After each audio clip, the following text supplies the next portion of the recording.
They stole my inheritance and called me broke. I took everything at the will reading. At the funeral buffet, Ivy counted the deviled eggs on my plate like she was auditing my poverty. "Careful, cousin. That's your whole grocery budget," she whispered, loud enough for 6 ants and a fern to hear. Mark laughed, then asked if I needed gas money to get home. Rumor floated that they'd already secured Grandpa's money, pre-will, post-shame. I smiled and let them. I wasn't arguing, I was documenting. Here's the part they didn't know. I'm the executor, and the sealed envelope in my bag, that's Grandpa's last boundary. So yeah, call me broke. I only own the meeting, the family zoo. You know those family trees that look like oak? Ours is a vending machine that ate your dollar and shrugged. Front row at the service. Ivy, our golden child, influencer of tragedies, blinking into the light like cameras might spawn from grief. She has a talent for turning condolences into brand deals. To her right, my brother Mark, who can say, "I love you" and "what's in it for me" in the same breath. The uncles followed like a flock of discounts, a whole men's medium of entitlement. They call me broke like it's my middle name. Not poor broke. Poor is sympathetic. Broke is a lifestyle choice. I'm the cousin who still brings Tupperware to family parties and leaves with my Tupperware because boundaries are free. Grandpa used to say, "Don't argue, document." He taught me to put feelings in one folder and evidence in another. He taught me to read bank statements like they were short stories with villains who shop at luxury boutiques. He also taught me to stop rescuing people who threw me the anchor. The will reading was 2 days away, and I had 3 things. A revoked power of attorney they didn't know was revoked, a sealed addendum they didn't know existed, and a face that said, "I'm too tired to fight," which was my favorite camouflage. The inciting incident? A caregiver reimbursement that looked like a sinkhole. Grandpa had home help, legit. But someone got creative with the definition of care. Suddenly his checking showed rebalancing into shell LLCs with names that sounded like vitamins. Vitex Holdings, Nutrica Partners, Komura Investments. Cute. There were luxury charges filed under medical comfort. If medical comfort includes a week in Cabo, a pair of glitter heels, and a smoke machine, then sure, very comforting. I asked nicely, "Hey Ivy, can you send me the statements?" Her reply came with a selfie, hair tousled, captioned, "Grief is exhausting." She managed to type, "We already took care of everything. Grandpa wanted us comfortable. Don't stress, babe." Babe, that tone people use when they're stealing your wallet and patting your head. Mark chimed in on another thread. "Mom had a plan. We just executed." He loved the word executed. He never meant it legally. He meant it like a teenager who learned a big word and married it. Uncles sent me thumbs up emojis, which in our family is the legal equivalent of no comment. Family chat lit up with a grainy PDF, an unsigned will that left controlling interest to Ivy for brand alignment.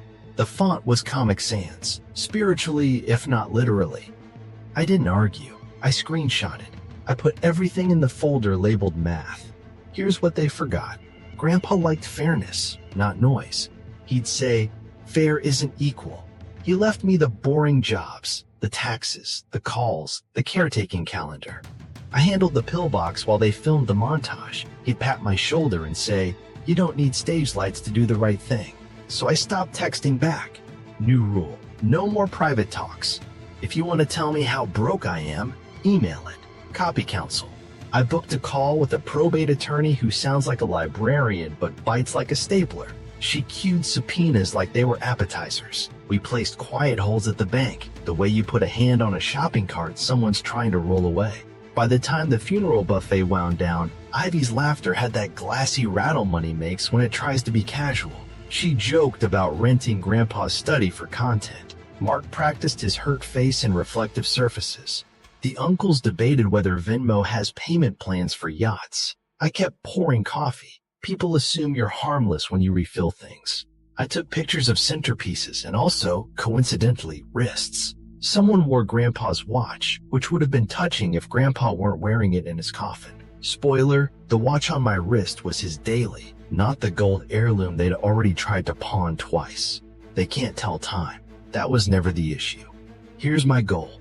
Protect the legacy, not my ego. Expose the theft without a family brawl that becomes a Facebook memory. Money turns adults into raccoons. Shine a light and everyone runs. Turn it off and your trash is gone. I plan to keep the lights on. Walking out, I heard Ivy whisper, "He can't even afford a decent suit." True. I was wearing Grandpa's old blazer, patched at the elbow, clean, reliable. I prefer clothes that have survived things. She prefers clothes that hope to be photographed. Different religions.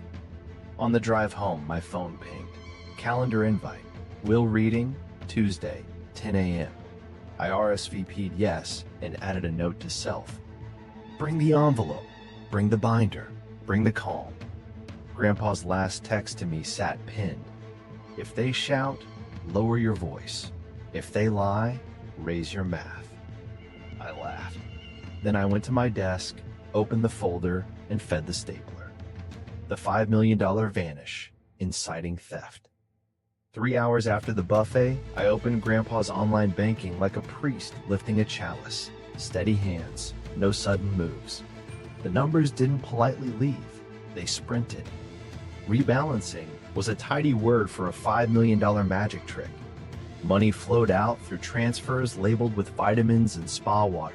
Vitex, Nutrica, Calmera. Each LLC had a P.O. box, a registered agent who shared a last name with Ivy's stylist, and websites that looked allergic to content. Luxury charges, too. Medical comfort, my favorite diagnosis. 5-star resort in Cabo, boutique shoes under orthopedic, and a therapeutic fog machine. If grief had a DJ, apparently we covered it. I screen recorded the flows. Tuesdays were busy. Round numbers left at 9:02 a.m., landed in Vitex at 9:04, hopped to an operating account by 9:06, then went sightseeing at retailers with valet parking by noon. Whoever did it liked patterns and lunch. I started soft. "Hey Ivy, just organizing bills. Can you shoot over last quarter's statements?" She answered with a boomerang of her sipping something beige through a gold straw. Caption: self-care is estate care. Then, Grandpa wanted us handled. Don't drown in admin, babe. Babe again, like a tranquilizer dart. Mark pinged me privately. Mom spreadsheeted everything. We're just following her rubric. He loves the word rubric. He thinks it makes a bad plan sound accredited. Also, the market's wild. We had to rebalance. Into Nutrica? I asked. Tax optimization, he said, which is how people pronounce stealing when they haven't met a statute yet. Consequence if I fail? Easy math. The estate goes insolvent. The IRS eats what's left. Grandpa's scholarships vanish. And I'm the broke cousin who messed up the paperwork. Try explaining to a guidance counselor that a fog machine ate their endowment. Try one. I sent a polite email, CC'd the family account, subject line, routine reconciliation, asked for statements, receipts, and the caregiving contract. Added a smiley so the knife looked like a spoon. They stalled like a teenager at chores. Ivy replied, "I'll circle back," which is corporate for never. Mark sent a bulleted list of feelings disguised as facts. The uncles replied with gifs of shrugging pandas. Then a PDF appeared in the family chat like a raccoon in daylight. Unsigned will. It gave Ivy controlling interest to align brand vision with family assets. Helvetica on one page, Arial on another. A watermark that said sample in case subtlety missed.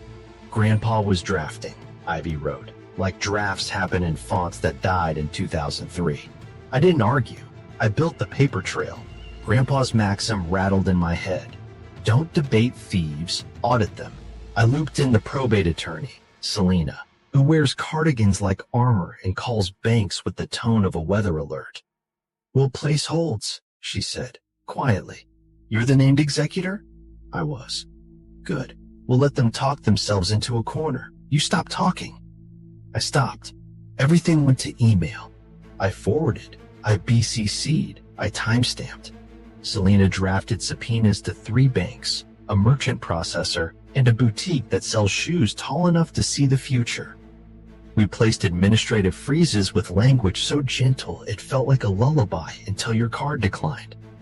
Ivy's Instagram pivoted to early inheritance, responsible indulgence, a new bag, a pool day with a caption about celebrating grandpa's legacy with joy.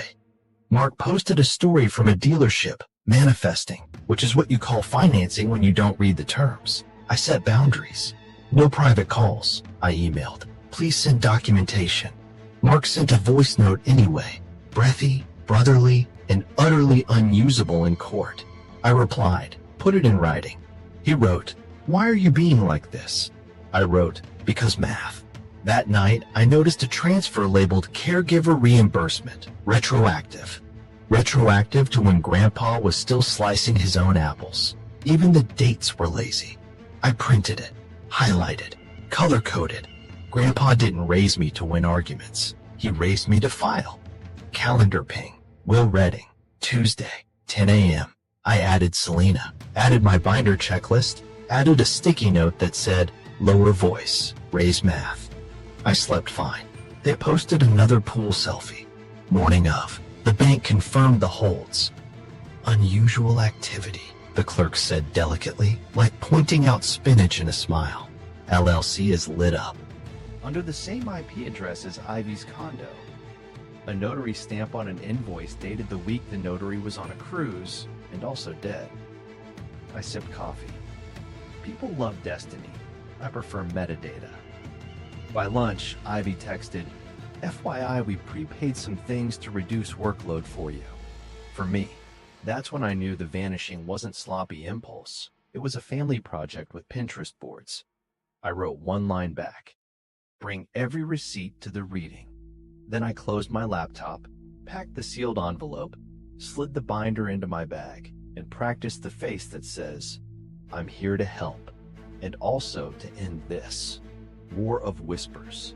Pre-reading maneuvers. The day before the reading, Selena and I ran quiet errands that sounded like poetry if you're into consequences. She queued subpoenas like dominoes. Bank, processor, boutique, travel agency, the vitamin LLCs. Each envelope had a little future inside. She filed administrative holds with the politeness of a thank you note. Pending verification, the language said. Translation. Put the champagne back. A clerk at First Union confirmed my executor status while chewing a pen cap. Yes, you're primary, she said, squinting at the screen. I didn't celebrate. I just said, thanks, and bought a 50-cent notary stamp I didn't need because I like souvenirs that scare thieves. Mark texted, hey, can we chat? Just you and me.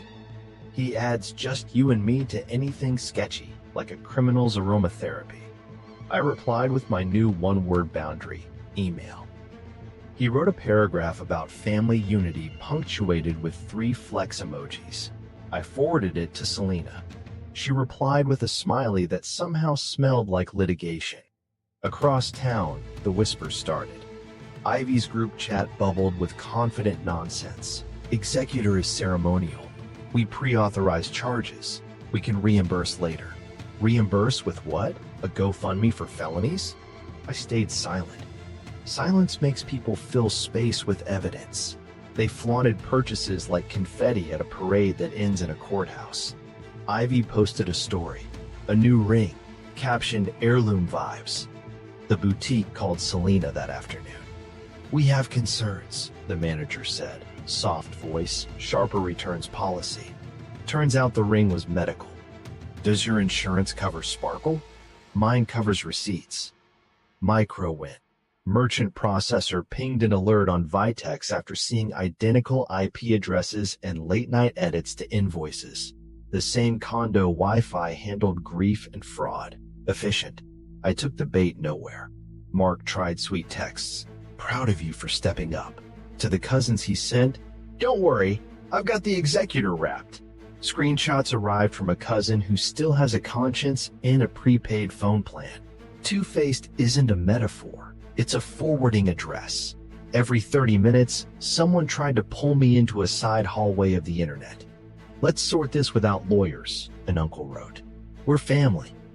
Family is a noun. Lawyer is a verb.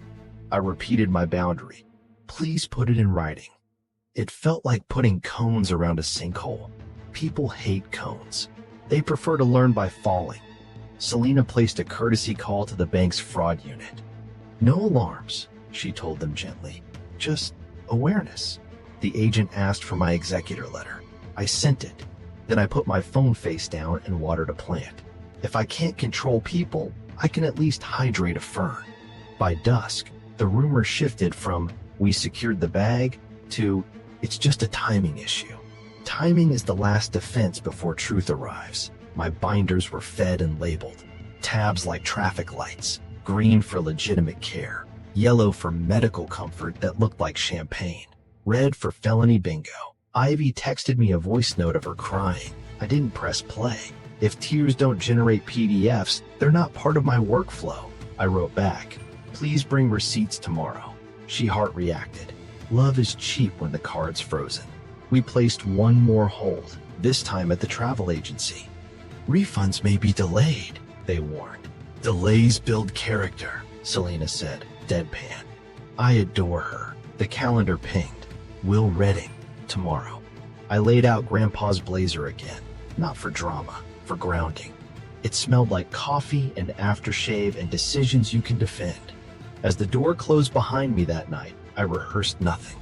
Scripts are for actors. I had math. If they shouted, I'd lower my voice. If they lied, I'd raise a tab. Across town, unaware of the danger, Mark posted a boomerang clinking glasses with an uncle. Caption, "Tomorrow we feast. Tomorrow we audit." I slept. Not well, but on purpose. Morning would ask for my calm, not my stamina. At breakfast, my phone buzzed. "Selena, room booked. Counsel present. Addendum ready." I pocketed Grandpa's watch, tightened the strap. The second hand ticked steady. We were right on time. The waiting room. Pressure cooker. The attorney's waiting room felt like a dentist's office that moonlighted as a battlefield. Beige chairs and tense rows. A ficus judging all of us. Ivy took the center. Seat like a runway. Ankles crossed. Ring catching light with the confidence of leased diamonds. Uncles flanked her. Left uncle smelled like cigar subscription. Right uncle like a cologne named post-divorce. Mark paced, checking his reflection in the black TV, practicing empathy faces like he might need to borrow one. I took the seat by the plant. Plants don't ask for updates, they just witness. "Uber drop you off?" Ivy chirped across the room, faux bright. "Or do you still do? Buses?" She said buses the way people say disease. "Carpool," I said, "with math and consequences. They're terrible conversationalists." One uncle snorted. The other pretended not to. Mark slid over, oozing brotherly. "We can still align before it gets official." Mom wanted harmony. "Mom wanted a backsplash," I said. "What does Harmony invoice at?" He breathed a laugh like I was adorable. "You're tense. You shouldn't be tense. We secured everything. Huge relief for you." He patted my shoulder. My blazer didn't flinch. Across the room, Ivy counted me again. Not eggs this time, buttons on my blazer. "Vintage is so brave," she murmured, church loud. "I stand sustainability." "It's not vintage if it remembers my homework," I said. "And it votes." She blinked. Petty banter rippled. "He's the Uber executor," right uncle whispered. "Drives the paperwork around." Left uncle added, "Coupon king." They chuckled like anyone in here had paid retail since 2009. I kept a small smile and a big internal clipboard. Humor is a scalpel. You don't wave it, you place it. Microstory arrived wearing desperation. A different uncle hustled in, sweaty, breathless, palm closed around something wrapped in tissue. He beelined to me, hunched like a raccoon hiding a donut. "You appreciate history," he said, eyes glittering. He opened his hand, a gold watch, scuffed, real weight. "I can let this go for family price." I looked at my wrist. Grandpa's daily ticked like a metronome. The gold heirloom in the tissue blinked at me like it knew better days. Wild coincidence, I said, because that one is logged as missing property. He paled, then glared. You think I stole it? I think it wandered, I said, like a Roomba without boundaries. He pivoted fast.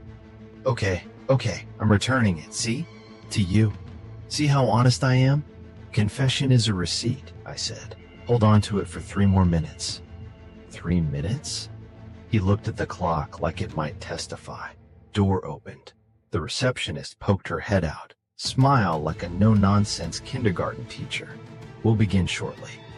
Ivy leaned forward, voice dipped in honey and battery acid. Quick cue, Executor. Are you planning to, gatekeep Grandpa's brand? I'm fielding partnerships. Field fewer, I said. They bounce real weird in probate. Mark tried again, softer. I can neutralize the uncles if you and I present a united front. Optics. Tell Optics to bring a calculator, I said. We do numbers first. He sighed the sigh of a man whose miscalculation met daylight. You always make this cold. Temperature of facts, I said. Room temp? Aunt in a floral jacket stage whispered to Ivy, You'll steer this, sweetheart. Your grandfather wanted a leader with vision.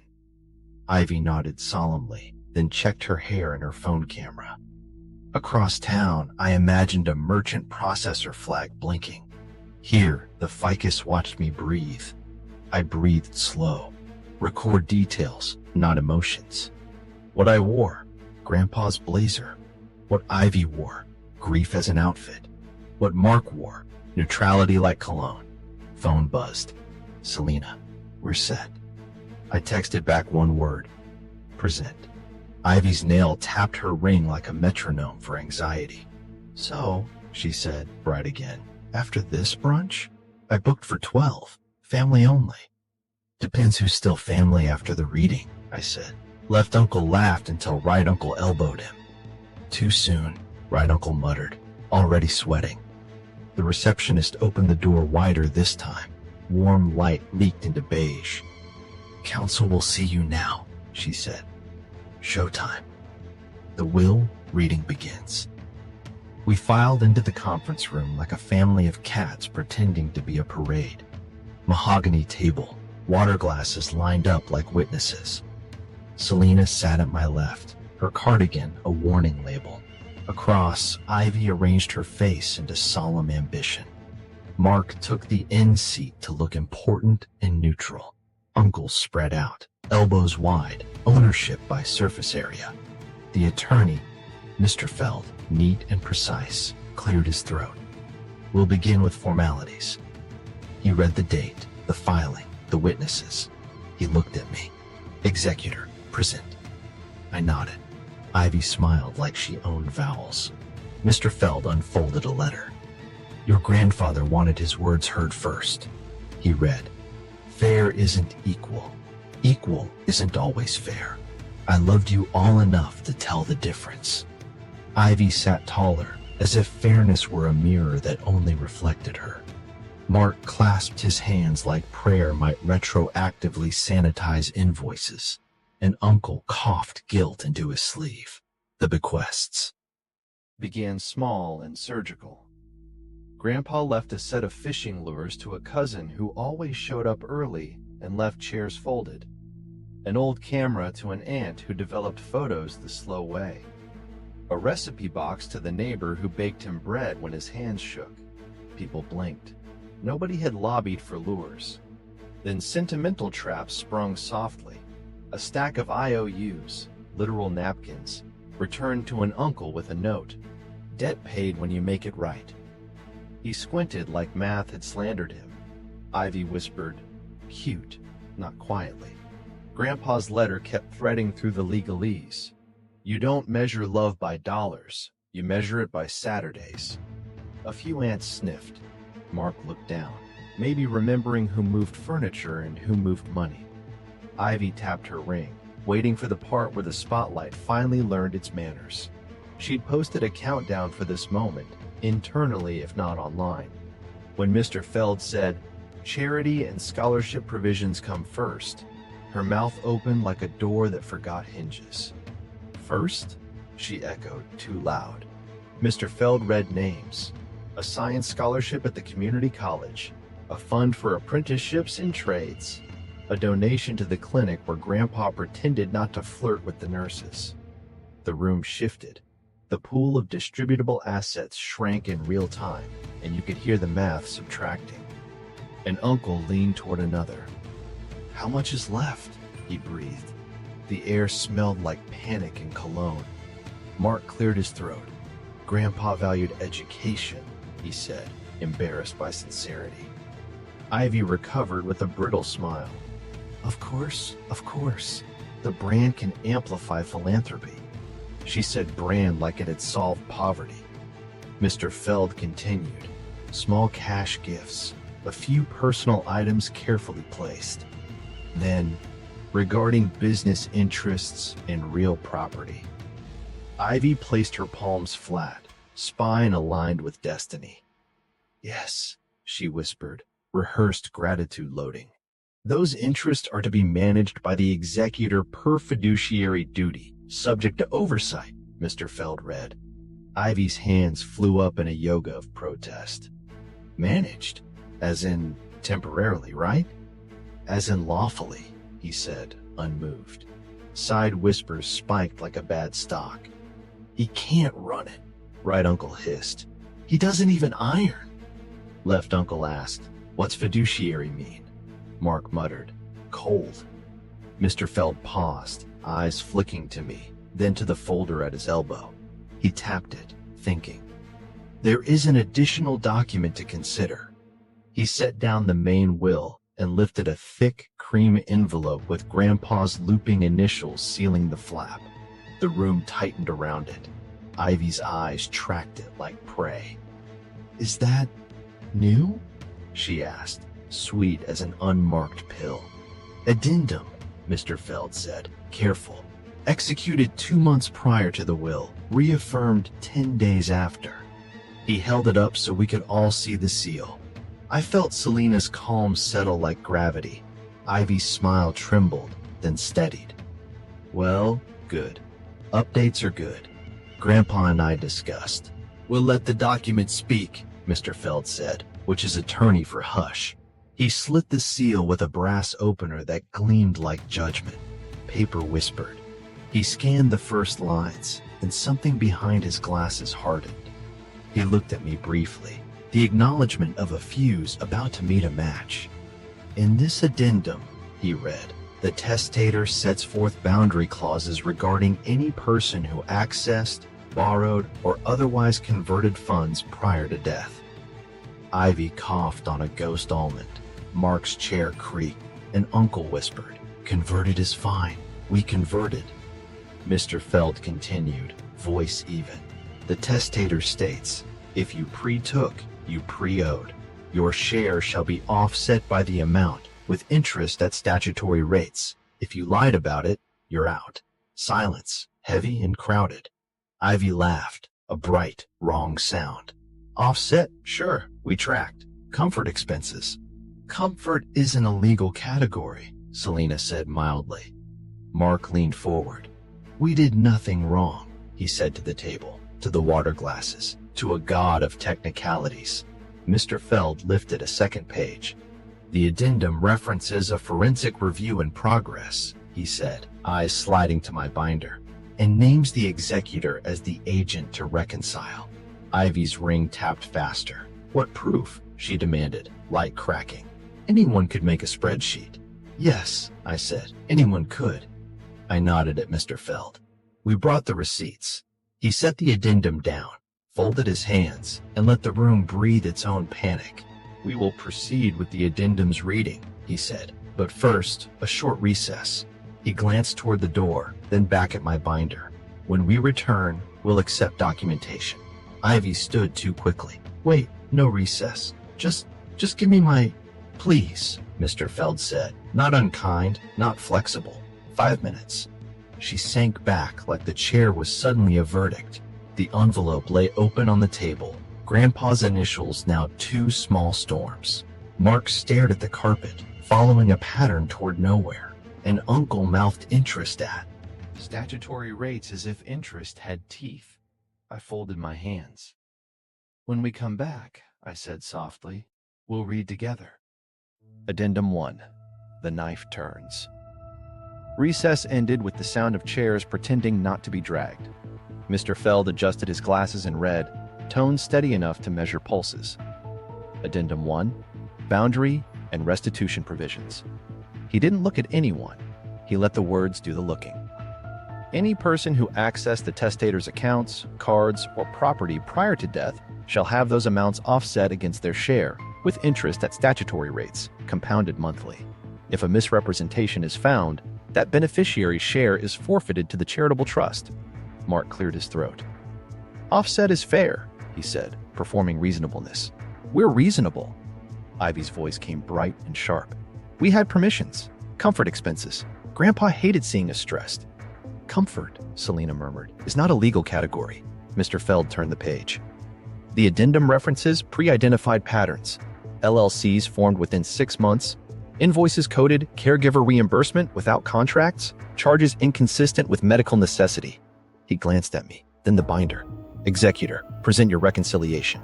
I slid the binder forward, tabs like traffic lights. Green's legitimate care, wages to licensed aides, pharmacy, home modifications. Yellow is the edge stuff, comforts that might pass if you squint. Red is the part where law wakes up. Right, Uncle huffed. Edge stuff's fine. We round it up for love. Love doesn't tip felony, I said even. I opened to a timeline. Transfers left Tuesdays at 9. Vitex, Nutrica, Calmera. Same IP address as Ivy's condo Wi-Fi. Same device fingerprint as Mark's laptop. Reimbursements claimed for 12-hour shifts the day Grandpa was at physical therapy for 3. Mark leaned back, hands up. Timekeeping error. Overlapping timestamps aren't timekeeping, I said. They're copy-paste. I flipped to receipts. Red tab 12, Cabo Resort, coded medical comfort. Red 19, boutique heels, orthopedic. Red 23, therapeutic fog machine.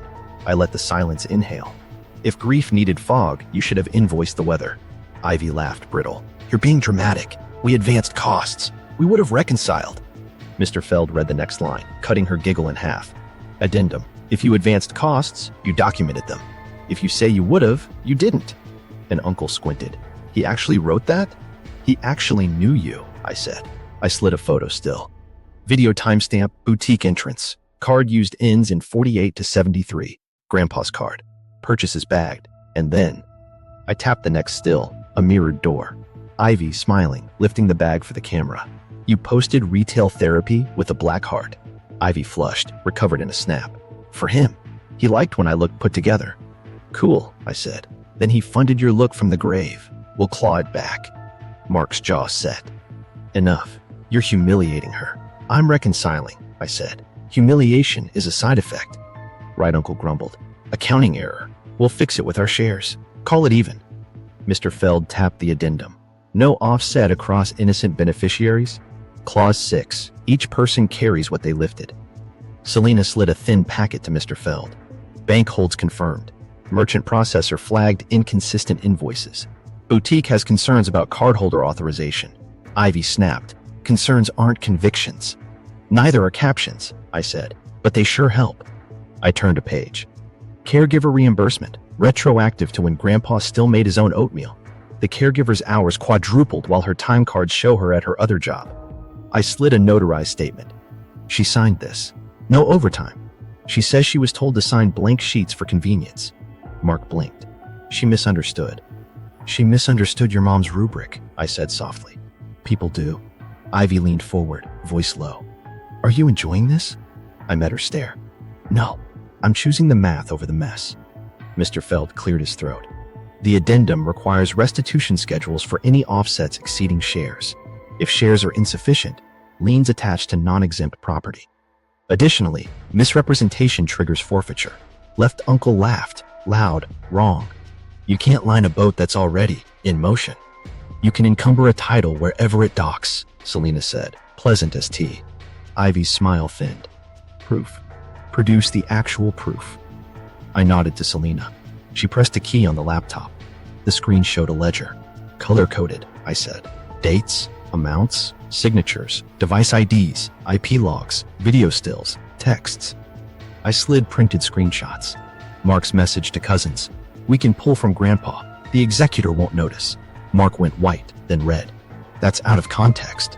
The context is the calendar, I said. Right uncle jabbed a finger. You set us up. Grandpa set boundaries, I said. You tested them. A knock at the door. Mr. Feld nodded. The receptionist slipped in a small tray, just water, and a sealed flash drive. From the decedents. File, she said. Per instruction. Mr. Feld lifted it, reading the label. Supplemental recording. He looked around the table, then at me. Shall we? Ivy lifted a hand. No, wait. Before more theatrics, I have a document. She pulled a manila envelope from her tote like a magician dragging out a rabbit with rent due. Grandpa's updated wish. He showed me drafts. Selena's eyebrow rose. Chain of custody? Ivy smiled, too many teeth. He gave it to me because he trusted me. Mr. Feld didn't touch it. We'll examine after the addendum is fully read. He returned to the page. Interest accrues from date of conversion. Restitution triggers 30 days from notice. Non-compliance refers to counsel and court. Mark exhaled, a hiss.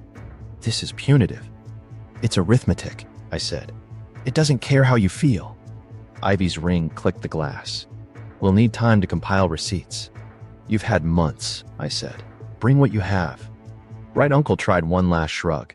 Everyone does this a little. Everyone doesn't, I said. And now, no one in this room does it again.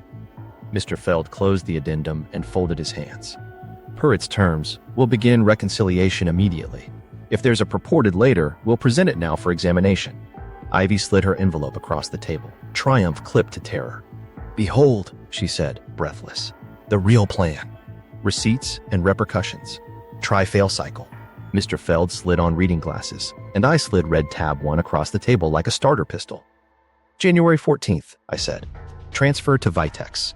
2 minutes later, boutique Preuth. Cardholder signature, looped G that only appears on Grandpa's checks from 1998, and the pen pressure's identical to Ivy's planner. I placed the overlay. We did handwriting. It's cousins. Ivy smiled thin. Grandpa asked me to sign for him. His wrist hurt. Then why is the timestamp while he was driving to physical therapy? I asked. Dashcam puts him on Maple at 9:03, and Uncle wheezed. You've got dashcams now? Technology is rude, I said. Red tab 5, hotel receipt, Cabo. Package name Blissful Recovery.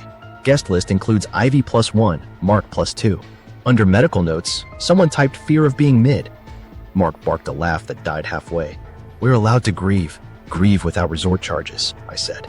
Yellow tab 2, heated mattress topper. Legit if prescribed. It wasn't. Offset anyway. They pounced on yellow like starving raccoons. See? Nuance, Ivy said, relieved enough to misread mercy. Nuance reduces interest, I said. It doesn't erase principle. Selena cued a clip. Boutique camera, clean as gossip. Ivy at the register, card, bag, a quick selfie.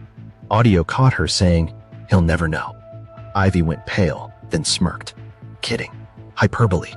Hyperbole grows teeth in probate, Selena said, calm as tea. Right uncle tried pathos. We were under strain. Doctors said comfort matters. Comfort's in green, I said. Soup, compression gloves, railings. You bought a fog machine. Red tab 23. He brightened. Therapeutic ambience? Mr. Feld, deadpan. Ambience is not reimbursable. I nudged the next document. Caregiver reimbursement. Hours billed by Ivy at $50 an hour. While she was live on Instagram, selling a lip gloss called Mercy. Ivy flared. Social doesn't take the whole hour. Neither does ethics, I said. Mark leaned in, lawyerly. We intended to settle. The addendum presumes guilt. The addendum presumes arithmetic, Mr. Feld said. Intent is warmly noted for sentencing. Not here. Crocodile tears arrived on cue. Ivy dabbed the corner of one eye. He wanted us comfortable. He hated paperwork. He told me. Cool, I said. Then he left you a note. I slid a printed excerpt from Grandpa's letter. If anyone says I hated paperwork, they loved shortcuts. Ivy's tear retreated. Right uncle grasped at air. If we repay now, offset disappears, yes? Interest remains, Selena said. And if misrepresentation occurred, share forfeits. Clause 7. Panic skittered. Left uncle whispered, give them the watch, to the watch uncle. Watch uncle clutched tissue like a talisman. It's sentimental. It's collateral, I said. We'll log it. They regrouped for a try. The fake will. Ivy pushed its center like a centerpiece. "This reflects Grandpa's late-stage clarity," she announced, vowels ironed. "He wanted a visionary, me, to steward assets." Mr. Feld lifted the first page with tongs, metaphorical. Fonts differ between clauses. Spacing is inconsistent. Seal appears printed. Notarization from a week the notary was out of state. "It was remote," Ivy said. "Remote notarization wasn't legal in this jurisdiction until 4 months later," Selena replied. Mark pointed at a paragraph. "He always wrote fair isn't equal." "See? He wrote it there." "He wrote fair isn't equal straight," I said. "This slants. That's your laptop's font smoothing." I flipped to the metadata printout. Document created 12 days ago at 1:13 a.m. on a device registered to your router. File name, finalrealwill.ekeeks. Silence did push-ups. Mark swallowed. Drafts get messy. Mr. Feld tapped the notary stamp. "This notary passed away in 2019. I smiled, small. "But may they rest and also notarize from beyond." Ivy's jaw set.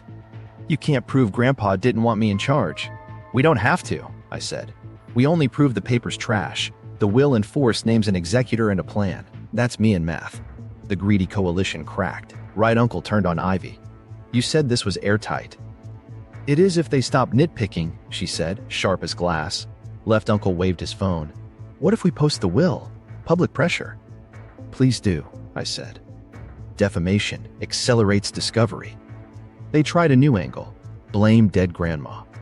"She wouldn't have wanted this audit," Mark said, soft, aiming for my heart. "Grandma's scholarship is first on the list," I said, not raising my voice. "She liked Saturday pies and paid receipts. You can love her and return the money." Mr. Feld nodded to the door. "If we have further theatrics to address, now's the time. Otherwise, the addendum empowers the executor to initiate restitution and clawback." I set my pen down. Initiate. Selena slid a stack of orders for Feld to sign. "Account freezes, notices of offset, demand letters," she said. "Police liaison on standby in case forged instruments escalate." "Police?" Ivy chirped, pitch rising. "You're calling cops on family?" "I'm calling policy on behavior," I said. "If no felony, no problem. If felony, new friends." Right uncle sputtered. "Felony is extreme. Threshold's a number," Selena said. "You crossed it 3 fog machines ago."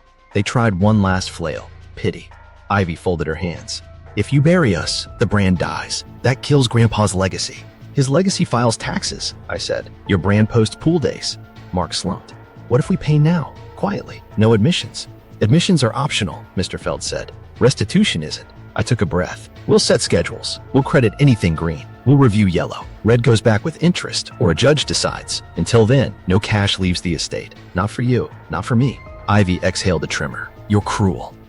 "I'm consistent," I said. Cruelty was the swipe. For a beat, nobody moved. Then Ivy reached into her tote again. Not triumphant now, just frantic. "There's a video," she said. "Grandpa, he said I'd have a role." "Perfect," I said. "We brought one too. The fake will." Crisis spike. Mr. Feld set the real plan in the center and adjusted his glasses like they were about to catch fire. He flipped the first page, scanned, and the corners of his mouth made a decision. "We'll start with the obvious," he said. The body text uses 2 fonts and 3 line spacings. Margins change mid-sentence. Ivy leaned in, voice glassy. "Grandpa wasn't a typesetter. He dictated. I formatted. On a template last updated yesterday at 1:13 a.m., Selena said, tapping the metadata sheet. "On your condo Wi-Fi network." Mark forced a chuckle. "She does late-night admin. Hustle culture." Page 2 references a statute that didn't exist until this spring, Mr. Feld continued, unbothered by hustle. "The notarization is dated the week the notary was on a cruise and also deceased." I rested my chin on my hand.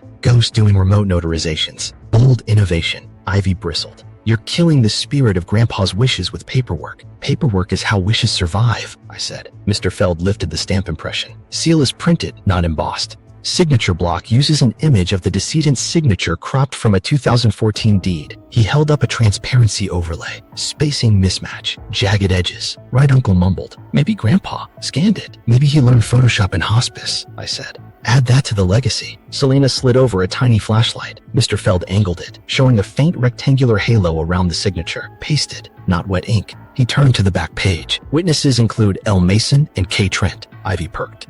"Nurses, angels who resigned 3 years ago," Selena said, consulting HR letters, "and one spells her name Mawson." Mark tried righteous fatigue. We're in the weeds. The intent is clear. Visionary leadership. Mr. Feld tapped the clause.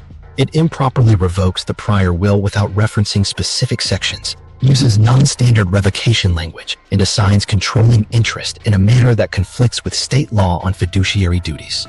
It also concentrates management power in a beneficiary without requiring bond, oversight, or inventory. Ivy smiled too hard. He trusted me. He trusted the law more, I said. He married math. Left uncle, desperate, squinted at the footer. What about the footer code? Looks official. Selena didn't blink. That's a word template ID. It means you pressed file, new. Mr. Feld closed the packet and looked at Ivy with a politeness. That could write an obituary. This document appears fraudulent. We will not accept it for probate. Ivy's face went smooth, Botox level calm with panic underneath. You're biased. He said I would steer. Good news, I said. Steering requires a license. Mark spread his hands. Let's not escalate. We can agree the will needs supplementation. Supplementation, Mr. Feld repeated, like tasting a new spice and deciding against it. No. Right uncle leaned back. Juries love a pretty girl, he said, ugly. Maybe we take this public, I smiled. Please do.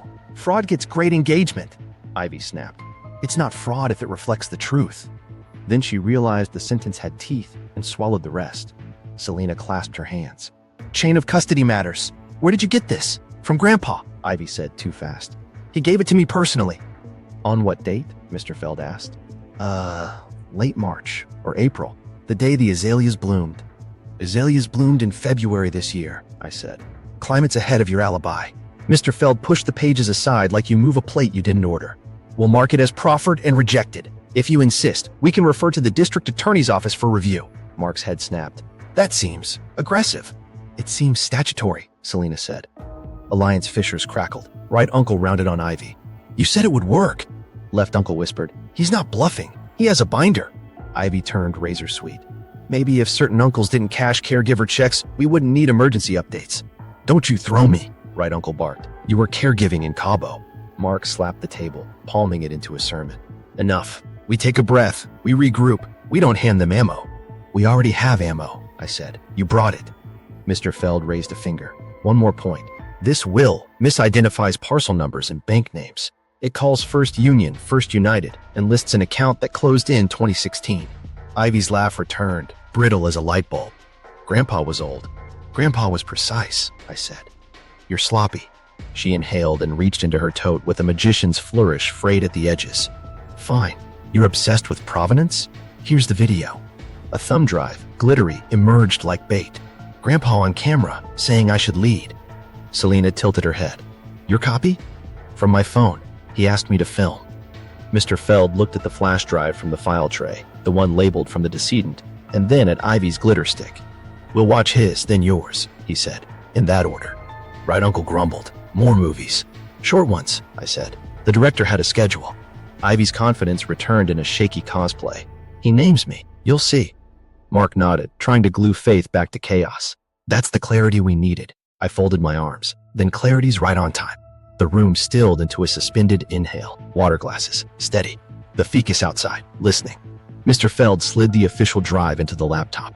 The screen brightened. Blue splashed to black to a frozen frame of Grandpa's kitchen. Yellow light. A coffee mug. A worn hand on the table. Ivy whispered, play it. Her ring clicked the glass twice. Nervous metronome. Mr. Feld glanced around. Recording per the decedent's instruction, he said. Original file. Authenticated. He pressed the spacebar. The speakers hissed softly, then settled. Grandpa looked up from the table like he'd been expecting us. He smiled, small and tired and sharp-eyed, and then he spoke. Grandpa on camera. Truth bomb. If you're watching this, I'm not watering the azaleas, Grandpa said, voice rough velvet. Which means you finally sat down long enough to hear me. Good. We'll do this the easy way. Direct, with coffee. He lifted his mug, winked. First, thank you to the ones who showed up without a camera. You know who you are. Saturdays matter. Folding chairs matter. That's love with elbows. He shifted, eyes bright. Now, the money. Love needs boundaries. Money needs math. If you tried to make love do math, you owe both an apology. He turned his head slightly. Ivy, sweetheart. You are charming enough to sell snowshoes to penguins. I enjoyed your sparkle, but there's a difference between making something look good and making it be good. When I gave you my card for groceries, I didn't mean couture. If you ever bought shoes and called it comfort, I forgive you. And I expect the shoes to pay tuition for a kid who needs steel toe boots. Ivy's ring tapped, softer. Mark, my boy, you always wanted a system. Systems are fine until the system is, we'll fix it later. Later is where accountability lives. If you ever called stealing optimization, take a lap and then take a number at restitution and stop coach speaking your way around a bill. He breathed, quiet, then looked straight down the barrel. To the uncles who can hear me, my wallet wasn't a scavenger hunt. If you ever listed caregiving and the only thing you lifted was a cigar, don't worry. The paperwork will lift you back. Right uncle's jaw found the floor. Grandpa chuckled, then leveled again. I picked an executor who bores people. That's a compliment. I don't need a visionary. I need a person who returns the shopping cart. Consistency beats charisma over time. If you're mad about that, go be mad near a calculator. He tapped the table. This part is important. If you pre-took, you pre-owed. If you lied, you're out. I didn't write that because I stopped loving you. I wrote it because I do. Boundaries are how love lasts longer than a party. He slid a folded paper into frame. There's a list of scholarships and a clinic donation. Those go first. We are not the family that steals from nurses. If you think we are, you are not the family right now. He smiled sideways. Ivy, you do have a role. Community events, velvet rope, loud laughter. You can cheerlead what you did not build. Stewardship is quiet. If you ever truly want it, learn the quiet first. Ivy's mouth opened, then closed. Mark, your role is numbers with supervision. If you want trust back, put your work where a stranger can audit it and you still sleep. He sipped. To whoever is watching this and keeping the binder, stay kind. Lower your voice when they shout. Raise your math when they lie. Don't gloat. It wastes oxygen. If they confess, let the confession be the receipt. If they threaten, let the statute answer. And remember, fair isn't equal, and equal isn't always fair. I paid attention to your Saturdays. Now you pay attention to the ledger. He leaned closer, eyes soft. A note for the ones who didn't take a dime but feel guilty anyway. You are not responsible for adults who knew better. You can visit me without bringing a lawyer. He sat back, one last glint. Final thing before I go. Whoever thought a notary could stamp from beyond, tell them I said hello and also no. If you try to fake me, at least learn my commas. The truth was worse than your fear. I noticed everything. And better than your fear, I loved you anyway. He raised the mug, steady hand. Make me proud with boring paperwork, with clean hands, with scholarships that outlive this nonsense. If you need a script, apologize, repay, show up on Saturday. That's the whole playbook. He nodded once, decisive. All right then, turn off the lights when you leave and stop buying fog. Final addendum, the redistribution. The video faded out on Grandpa's soft smile, and the room didn't breathe for a beat. Then Mr. Feld cleared his throat like a gavel. There is a final addendum, he said, tapping a thinner envelope with a red corner. Executed the same day as the recording. It addresses redistribution. Ivy stiffened. Redistribution sounds political. It's arithmetic with a backpack, I said. It carries weight. Mr. Feld slit the flap, scanned, then read with that careful cadence lawyers use when they know the floor is about to tilt. Final addendum. Any beneficiary found to have converted assets pre-death forfeits their share to the charitable trust named herein. Forfeited portions shall endow the scholarship and clinic funds in perpetuity. Executor shall hold controlling vote on entity decisions to protect mission integrity. Executor receives statutory stipend only, no discretionary cash distributions. I felt my ribs loosen. So, I don't get a yacht. You get governance, Selena said, mild. And insomnia. Ivy's voice came out sugar-cracked. Wait, forfeit entirely? Pending what? Pending restitution, Mr. Feld read. Clause 4. Offenders' shares are reduced to zero until principal and interest are fully repaid. Upon full repayment, eligibility for discretionary distributions may be reconsidered at the executor's discretion in court's oversight. Ivy whispered, blinking like math had betrayed her influencer deal. He's cutting me off? After everything I did? You can do community events, I said, gentle as a seatbelt click. It's on the tape. Mark hunched forward, desperate to find a ledge. What about me? I handled logistics. I did some reimbursements, but not... Selena slid a packet. Your texts are in the record, Mark. Pull from Grandpa. The executor won't notice. That's misrepresentation. Mr. Feld continued. Clause 6. Any written or recorded misstatements by a beneficiary regarding estate assets may be entered as evidence of intent. Executor is authorized to append such evidence to the court file. He turned a page. There's an appendix acknowledging several communications. Mr. Feld's office received copies from the executor. Mark stared at me like I'd handed him a mirror instead of a knife. You BCC'd me to hell. I BCC'd the truth to a folder, I said. Hell arrived on its own. The uncles rustled like a bad deck of cards. Liens? Right uncle muttered. On what? Clause 8, Mr. Feld read. Civil recovery paths. If shares are insufficient, executor shall pursue liens on non-exempt property acquired within 6 months of conversion. Items listed include vehicles, boats, jewelry, and any luxury goods coded as medical. Watch uncle squeezed his tissue bundle until it squeaked. It's sentimental. It's inventory, I said. Sentiment can visit it during business hours. Ivy's composure snapped, then tried to reassemble itself with eyelashes. This is vendetta dressed as virtue. You're gatekeeping the family. I'm gatekeeping the math, I said. The family can earn their key back. She leaned toward Mr. Feld. There has to be wiggle room. Brand alignment, optics. My platform could raise money. Clause 10, he read, mercilessly merciful. Executor may partner with any willing family member for fundraising after restitution, not before. Her mouth flattened into a runway for silence. Mark tried a last pivot to empathy. You're not taking cash either? Then why? Why be so harsh? I'm taking the stipend and the sleep loss, I said. And Grandpa's vote. He trusted boring. I'm auditioning. Selena laid 3 signature pages in front of me like quiet hammers. Orders to freeze distributions, initiate clawbacks, and notify beneficiaries of offsets and forfeitures per the final addendum. Ivy grabbed for pity like it had parking. You loved him. You won't make this ugly. I won't, I said. You already did. I'm making it accurate. Mr. Feld's voice softened, which somehow felt sharper. Ms. Ivy, your current share is reduced to 0 pending full restitution. Mr. Mark, the same. Gentlemen, any pre-conversion will be offset. Any misrepresentation triggers forfeiture. This isn't personal, it's procedural. Right uncle barked a laugh that didn't know where to go. You think you can repo a boat I don't technically own? Selena smiled faintly. Title encumbrances travel better than you think. I signed the first order. Ink didn't shake. Signed the second, signed the third. Paperwork stacked like bricks. Effective immediately, Mr. Feld said. No cash leaves the estate except permitted expenses. Executor controls votes on assets with council oversight. The charitable trust receives forfeitures as they're recovered. Ivy stared, eyes glossy but dry. Then what's my role? I can't be 0. Volunteer, I said. You'd be good at ribbon cutting. Your laugh travels. She flinched. You're enjoying this. Not even a little, I said. I would've. Preferred Saturday chairs and pie. Mark leaned back, pounding on Dignity's door. We can appeal. You can comply, Selena said. The uncles deflated into arithmetic. What if we repay fast? Left uncle asked. Like, this month.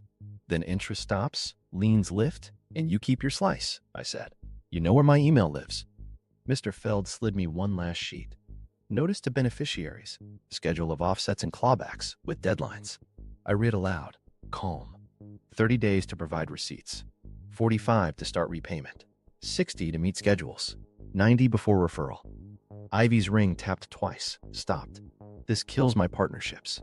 Boundaries aren't betrayal, I said, barely above a whisper. Theft is. Mr. Feld closed the folder. The room's temperature returned to legal. Meeting adjourned pending notices. I stood, tucked Grandpa's blazer close, and looked at the people who called me broke. We can read together, I said, or you can read the orders alone. Either way, the math holds. The calm, legal mic drop. I took my time capping my pen, let the silence settle like dust after a demolition. Then I looked at each of them the way Grandpa taught me to look at receipts. Patient, factual, uninterested in drama. Here's the boundary, I said, voice low enough to make them lean in. No cash leaves until audit's clear. Not for brunch, not for boats, not for brand activations. If you want to know what clears, we can read together. Slow. Right uncle scoffed. You talk like a cop. I talk like math, I said. It's less forgiving.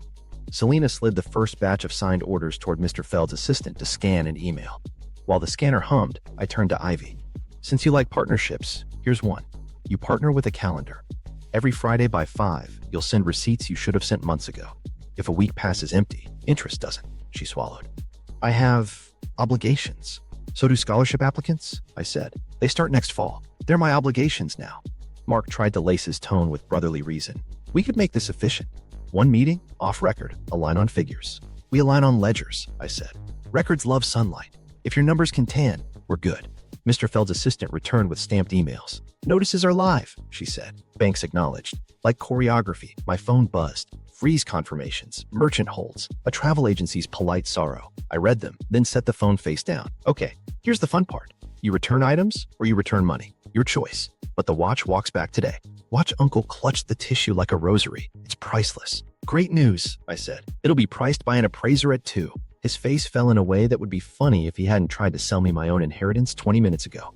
Ivy leaned forward, lashes batting like they might get a continuance. You're not going to humiliate me publicly, right? I'm going to comply publicly, I said. You humiliated yourself on camera. I'm just adding captions. Selena handed me a short script. Notice language I needed to read aloud to lock timing. I read it, tone even.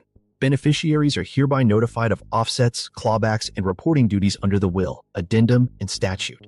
Noncompliance triggers referral. Questions should be directed to counsel in writing. Thank you. Mark's mouth twisted. That's it? No speech? This is the speech, I said. Also this. If you speak to me about money, you do it in email. If you speak to me about grief, you can call, but don't mix the two. I don't do emotions with math. It stains the paper. Right, Uncle tried the Hail Mary shrug. We're family. You wouldn't drag us. You dragged yourselves, I said. I'm setting the brakes. Ivy's phone lit up. Her face dropped half an inch. Is my card declining? Likely, Selena said. Comfort is on hold. I adjusted Grandpa's blazer, felt the worn seam settle me. For the record, I'm not here to win. I'm here to return the shopping cart. So, here's your path. Apologize in writing. Repay on schedule. Show up on Saturday when we pack scholarship letters. That's how you get dinner invites back. Mark stared like the word Saturday was a foreign policy. You're serious about this volunteer stuff. Serious enough to put your name on the sign-up sheet, I said. Folders called chairs, not throne. Mr. Feld slid the police liaison's card across to me like a seatbelt, in case any forged instruments surfaced beyond today. I tucked it away without flourish. I don't want cops at Thanksgiving. I want clean ledgers. Your choices make the guest list. Ivy exhaled a laugh that sounded like a cracked wine glass. You think you're noble. You're petty with a spreadsheet. I smiled. Petty but legal scales well. Also, I brought snacks. I slid a small bowl of mints into the center of the table. Take one if you plan to tell the truth.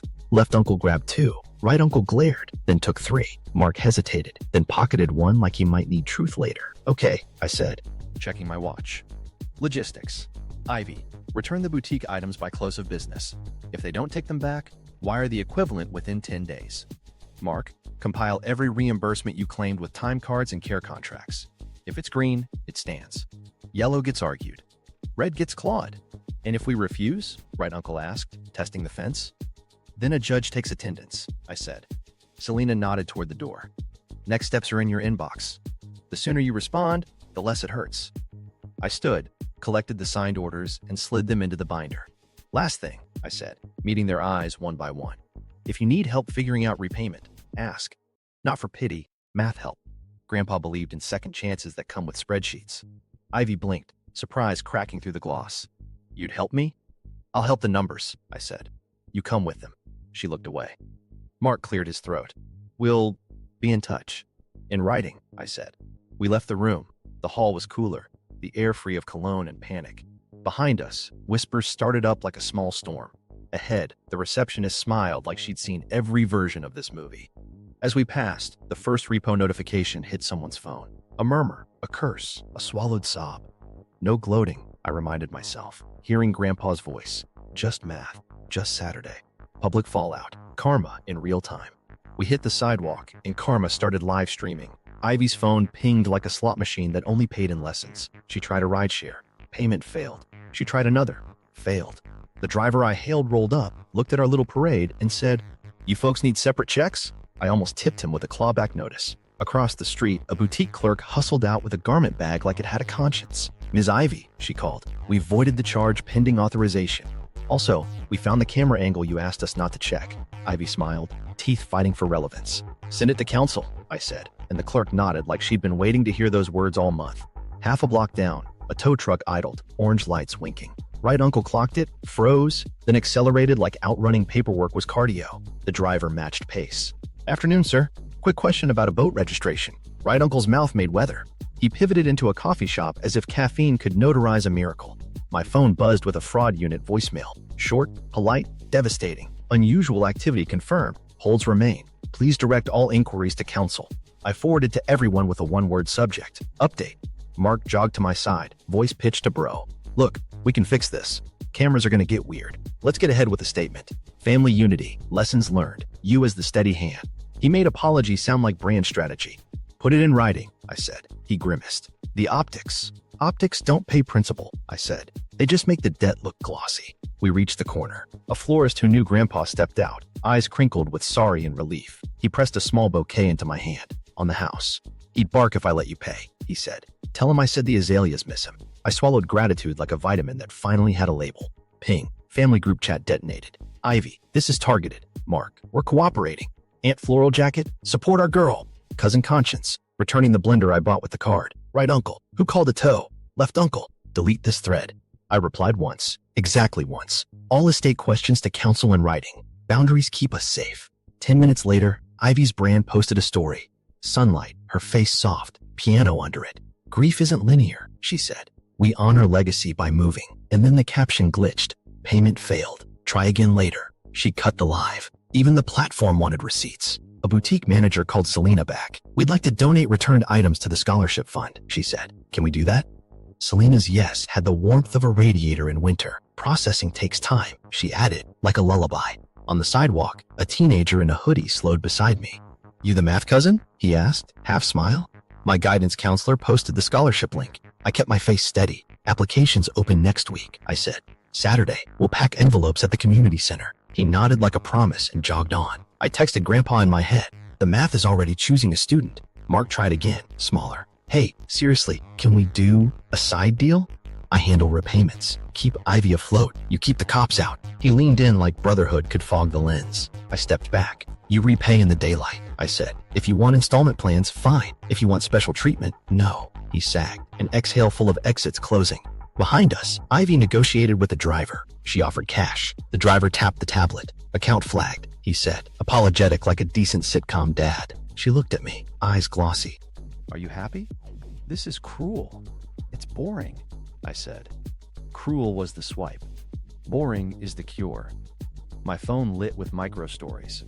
A card declined at a restaurant where an uncle had a regular table and irregular tipping. A dealership leaving Mark a voicemail about a change in financing terms. The travel agency updating partial refund pending. Ivy's sponsor emailed. Brand values require stability. Partnership paused. She stared at the screen like it had betrayed her. It didn't. It kept the date. Cousin Conscience texted me privately. I'm sorry. I didn't take much. A blender. A weighted blanket. I can bring them. Bring yourself, I replied. Saturday, chairs at 9. And write the apology to the file. He sent a thumbs up, then a photo of the blanket folded in his trunk like an offering. The group chat split into two species. Apologies with typos, threats with punctuation. A new thread spawned. Legal Eagles, led by an uncle who loves Latin he can't pronounce. I muted both and pinned Selena. We crossed to the community center to confirm room reservations. The director smiled when she saw me. He called you a shopping cart returner, she said. Sounds right. Outside, Mark hovered at the edge of my shadow. If I apologize, truly, will you help? Not the optics, the math. His voice had lost its TED talk. Yes, I said. Boundaries aren't betrayal. Theft is. He nodded, a small, real thing. Then his phone buzzed. Repo sighting. Not his, thank God, but close enough to make him stand straighter. By dusk, the sky went pink like a bruise healing. I walked past Grandpa's barbershop, the window dark, the chair empty. My wrist felt the watch's quiet tick. He would have loved this part. The way consequences show up in daylight. The way people get a chance to choose better, publicly. My last call was to the scholarship coordinator. Applications open Monday, I said. We'll have funds? She laughed softly. We will now. Good. Then I tucked the phone away and kept moving. We had chairs to set. We had Saturdays to earn back. Resolution. What's actually mine? By the end of the week, the estate felt less like a piñata and more like a spreadsheet that finally learned boundaries. I signed what I needed to sign and declined what I wanted to decline. Executor stipend only. No discretionary cash. No thank you bonuses disguised as governance. Grandpa left me a vote and insomnia. I accepted both. Selena slid a stipend form across the conference table. Statutory, she said. Boring money that buys printers and coffee. I signed. It felt clean, like washing dishes no one sees. We met with the scholarship director in a room that smelled like floor wax and hope. We named the award after Grandma's maiden name, not Grandpa's surname. He'd asked for that in a margin note. Give her the headline for once. When the plaque mock-up hit my inbox, the Alma Rivera Saturday Scholarship, I sat very still, because some victories require silence before they start making noise. Civil relatives came with pins and clear eyes. Aunt Floral Jacket brought a tin of cookies and a stack of receipts, color-coded without being asked. An older cousin who never took a dime signed her release with a neat hand and handed me a card that said, "Proud of boring." I tucked it into the binder under green. The offenders trickled in with apologies that sounded like weather. We got swept up. It was a storm. We were drowning. I listened, nodded, slid them their schedules. One uncle repaid in full the same day, tight-jawed and efficient. He left without looking back, but later he sent a text. "If I show up on Saturday, can I fold chairs?" "Yes," I replied. Chair folding is restorative. Ivy posted 3 stories and sent 2 emails. The stories were about growth. The emails were about payment plans. She wired the boutique amount, late but real, and added a 2-line apology that didn't ask for anything back. I printed it and paper-clipped it to red tab 19. Her share stayed at 0, but the interest stopped chewing. She didn't attend Saturday. She sent bottled water. We stacked it next to the envelopes like an uneasy truce. Mark wrote the longest email of his life. No emojis. He listed reimbursements, admitted the optimizations, and asked for a repayment plan with dates he could keep. He also asked if he could help set up the scholarship database. "Supervised," I said. He showed up with a laptop and no speeches. He clicked quietly, eyes red, back straight. When he finished, he said, "I forgot how good it feels to work where nobody claps." I said, "That's the point." I returned Grandpa's watch to my wrist after the appraiser logged the gold heirloom in the inventory and watched Uncle's face fold into relief and shame. I didn't gloat. I signed the release, logged the watch as returned property to estate custody, and slipped it under my cuff. The tick felt steadier than my breath. We closed the last meeting before disbursements with pins down and shoulders lower. Clean assets lined up.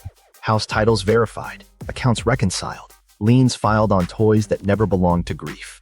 The charity trust went from intention to entity with an EIN like a birth certificate. The science scholarship portal opened. The clinic director cried real tears and then made jokes about new blood pressure cuffs. Grandpa would have flirted with the head nurse and left a donation anyway. We set the table for Saturday.